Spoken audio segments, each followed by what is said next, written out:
The U.S. Embassy in the Bahamas has issued a warning to Americans on the island following an uptick in gang-related violent crime.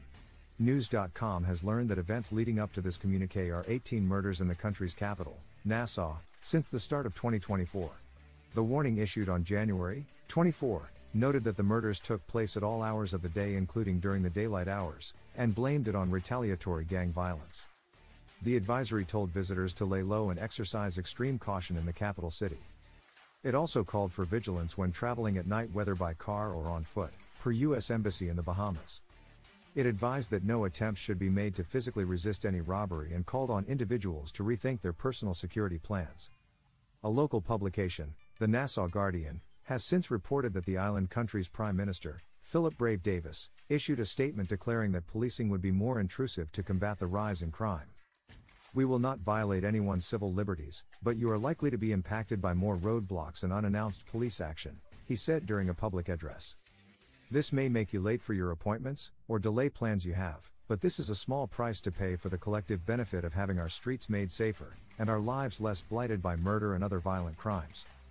He announced that an additional measure against the recent rash of criminal activity would be a legal amendment automatically canceling bail should the respective releasee be rearrested for criminal conduct.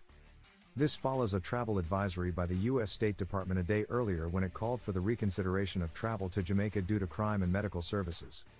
According to the advisory, violent crimes, such as home invasions, armed robberies, sexual assaults, and homicides, are common.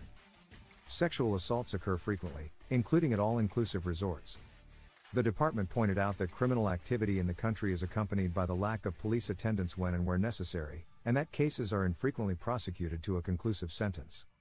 It also noted Jamaica's murder rate is among the highest in the Western Hemisphere and that the loved ones of Americans who are unfortunate enough to die in the country wait up to a year for death certificates. The update, like the one issued by the U.S. Embassy in the Bahamas, warns of similar safety issues, advises against the use of public buses, and names a string of areas on its do not travel list. The department's warning also drew attention to the country's medical facilities, saying that they vary from U.S. standards and are often undersourced. It reported that even private medical facilities, which demand cash up front, had trouble carrying out specialized medical care.